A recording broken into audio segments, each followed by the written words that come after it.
Baik, Assalamualaikum warahmatullahi wabarakatuh. Di sini kami akan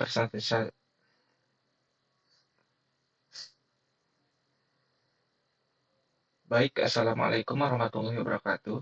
Di sini kami akan mempresentasikan tugas besar kami yang berjudul Pemantauan Status Pintu Cerdas berbasis ESP32, IPM Ikut, Node-RED, InfluxDB, dan Grafana. Sebelumnya, perkenalkan nama saya Aditya Rahmat Maulana dengan NIM F1D023100030. Selanjutnya di sini apa itu pemantauan pintu? Dalam konteks IoT atau Internet of Things, pemantauan pintu adalah sebuah sistem cerdas yang menggunakan perangkat-perangkat terhubung untuk melacak kondisi pintu secara langsung. Bayangkan, ada sensor kecil yang dipasangkan di pintu Anda. Sensor ini terus-menerus memberitahu sistem apakah pintu sedang terbuka atau tertutup. Jika pintu itu dibiarkan terbuka terlalu lama, sistem akan langsung mengirimkan peringatan kepada Anda. Jadi, ini seperti punya penjaga pintu digital yang selalu waspada. Selanjutnya di sini, mengapa perlu pemantauan pintu? Seperti yang disebutkan di dalam gambar, yang pertama adalah meningkatkan keamanan ruangan. Dengan ini, keamanan ruangan menjadi lebih baik.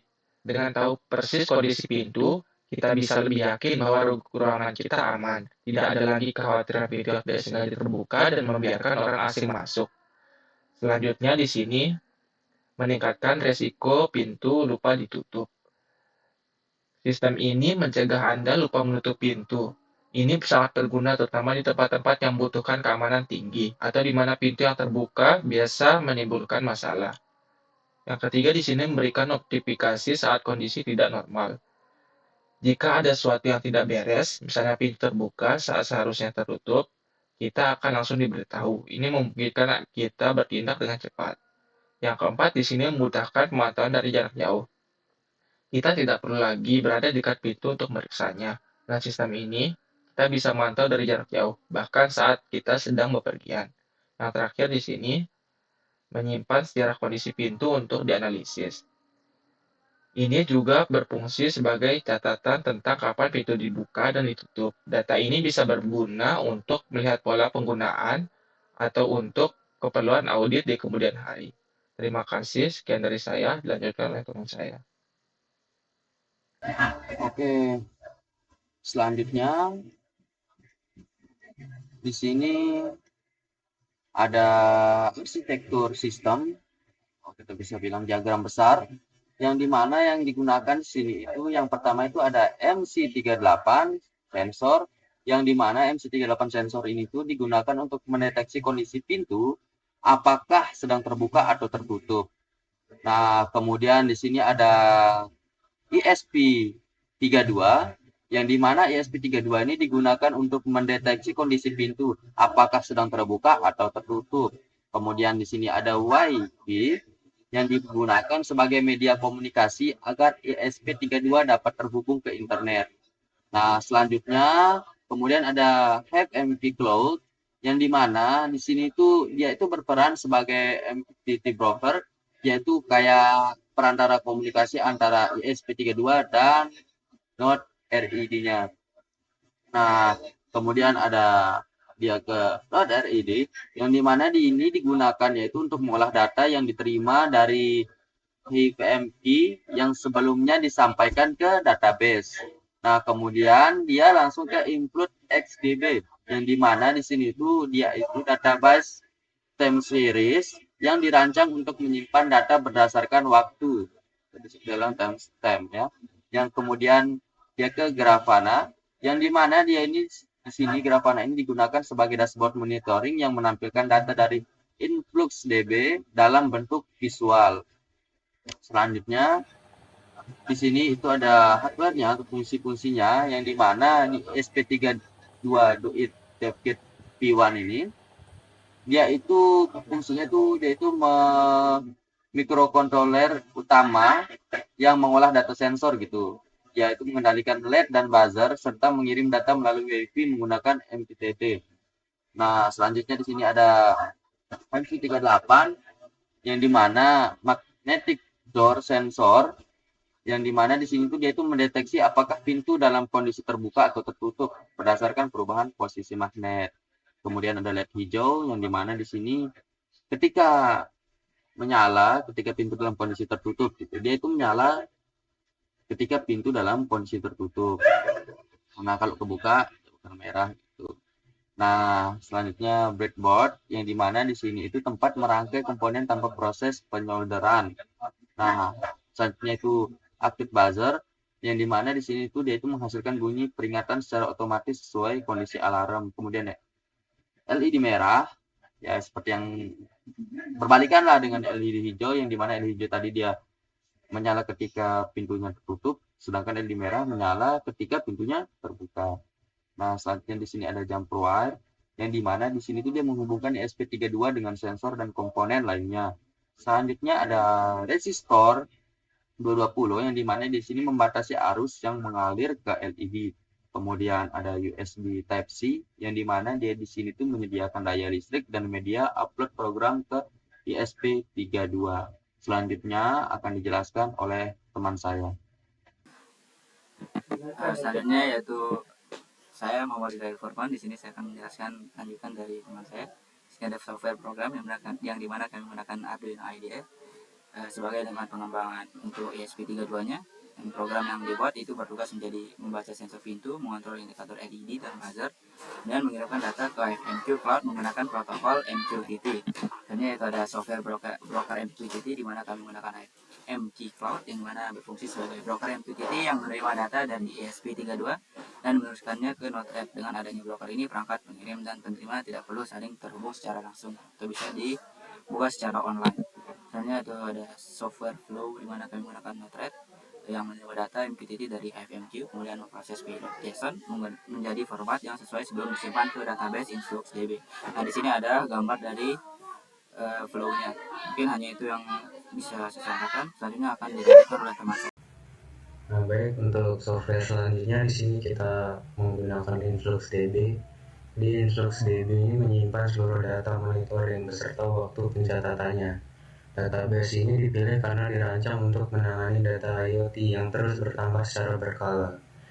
Nah, jadi database ini dipilih karena merupakan time series database yang sangat optimal untuk menangani data IoT. Semua riwayat aktivitas pintu, mulai dari perubahan status hingga peringatan alarm, direkam dan disimpan dengan rapi di sini, beserta waktu kejadiannya atau timestamp. Nah, seperti yang terlihat di gambar ini. Riwayat pintu-pintu itu berada di sini. Kemudian untuk software selanjutnya lagi ada Grafana. Di Grafana ini mengambil data dari InfluxDB dan menampilkannya dalam bentuk dashboard yang interaktif sehingga pengguna dapat memantau kondisi pintu secara real time maupun melihat riwayat aktivitasnya. Jadi Grafana akan menarik data dari InfluxDB tadi dan menampilkannya menjadi dashboard interaktif. Nah, melalui dashboard ini pengguna bisa memantau seluruh sistem secara real time dengan mudah, seperti melihat status koneksi, kondisi pintu saat ini, peringatan, hingga durasi pintu terbuka. Mungkin sekian yang bisa saya jelaskan. Oke, untuk selanjutnya ini kita akan demo IoT, tapi di sini kita akan hanya menonton video. Di sini saya akan mendemokan IoT yang telah kami buat. Di sini kami buat door monitor dan ini sangat simpel. Seperti ini, alat yang kami butuhkan hanya beberapa. Yang jadi utama adalah magnetnya, buzzer, LED, dan ISP-nya. Contohnya di sini, jika dia ketutup, dia masih hijau. Tapi jika kita buka, dia akan merah. Dan saat dia terbuka ini akan ada dua tipe alarm, di mana alarm pertama itu akan bunyi setelah 15 detik, sedangkan jenis alarm kedua akan berbunyi setelah 30 detik. Mari kita tunggu sebentar.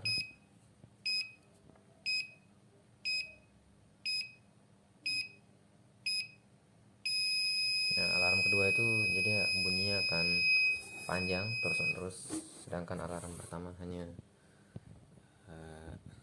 berulang-ulang gitu. Sekian untuk demo IoT-nya. Selanjutnya akan pindah ke demo platform. Oke, seperti yang ada di video, itu adalah demo IoT yang mana cukup simpel ini alatnya. Selanjutnya kita akan menjelaskan untuk demo platformnya. Nah, pada demo platform ini kita akan sekalian bagaimana cara mengetahui alur dari bagaimana dia bisa muncul datanya di platform. Pertama mungkin kita bisa langsung ke Node-RED. Node-RED ini di sini berfungsi sebagai mengambil data dari Hivekey, yang mana nanti di sini dia akan mengubah data yang masuk dari Hivekey ke InfluxDB. Nah, dimana tadi seperti yang tadi disebutin Hivekey. Nah, Hivekey di sini digunakan untuk jadi jalan untuk data dari ISP itu bisa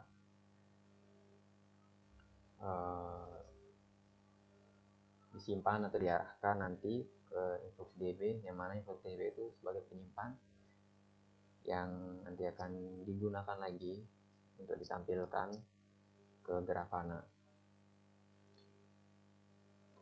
Karena di sini terlihat data yang sedang diambil ini masih data bahwa pintunya itu masih tertutup. Nah, di sini kan terlihat tertutup. Nah, sekarang jika dia terbuka itu dia akan terlihat terbuka. Selanjutnya itu untuk InfluxDB itu kita melihat data yang sudah diubah oleh Node-RED. Node-RED itu nanti akan mengubah jenis struktur jenis datanya yang awalnya itu bentuknya tidak didukung mungkin oleh penyimpanan InfluxDB. Jadi Node-RED itu berguna untuk itu mengubah jenis datanya, di mana dia nanti akan diubah jadi dalam bentuk objek yang bisa dibaca atau dianalisis, yang bisa dibaca oleh InfluxDB. Contohnya di sini kita udah memilih apa yang kita butuhkan, terus kita akan melihat bagaimana datanya itu. Nah, data itu disimpan setiap detiknya, di mana di sini ada data apa yang disimpan, di sini ada ditunjukkan mirip dengan yang di sini.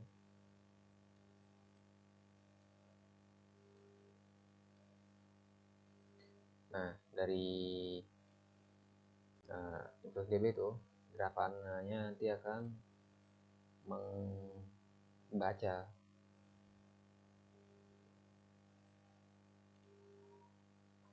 data yang ada di InfluxDB dan akan menampilkannya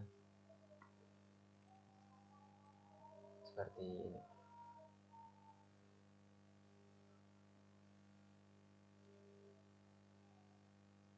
Nah, misal ini pintu yang tertutup, level alertnya normal, berarti dia masih tidak ada alert atau alarm gitu. Nah, jika dia terbuka itu statusnya pun di sini akan berubah jadi terbuka, dan di sini terdengar ya alatnya udah yang kedua, di mana alatnya akan berubah jadi kuning itu sekitar 14 detik di sini baca, 15 detik. Nah, ntar nih jika sudah baca 30 detik, level alarmnya akan berubah jadi kritis. Tapi sayangnya untuk Grafana sendiri untuk penyegaran itu yang terendah adalah 5 detik. dimana kemarin ini ya di sini juga mengalami kendala karena baru tahu Grafana itu ternyata nggak bisa real time per detik, harus dia minimal 5 detik. Jadi eh, di node rate-nya itu data yang dikirim ke Flux DB-nya itu disortir lagi jadi setiap 5 detik. Nanti yang kesimpan di sini dia setiap 5 detik. Oke, sekian untuk demo dashboard. Selanjutnya saya akan kembalikan ke moderator. Baik, sekian dari kelompok kami. Kurang dan lebihnya mohon dimaafkan. Wabillahi taufiq wal hidayah. Assalamualaikum warahmatullahi wabarakatuh.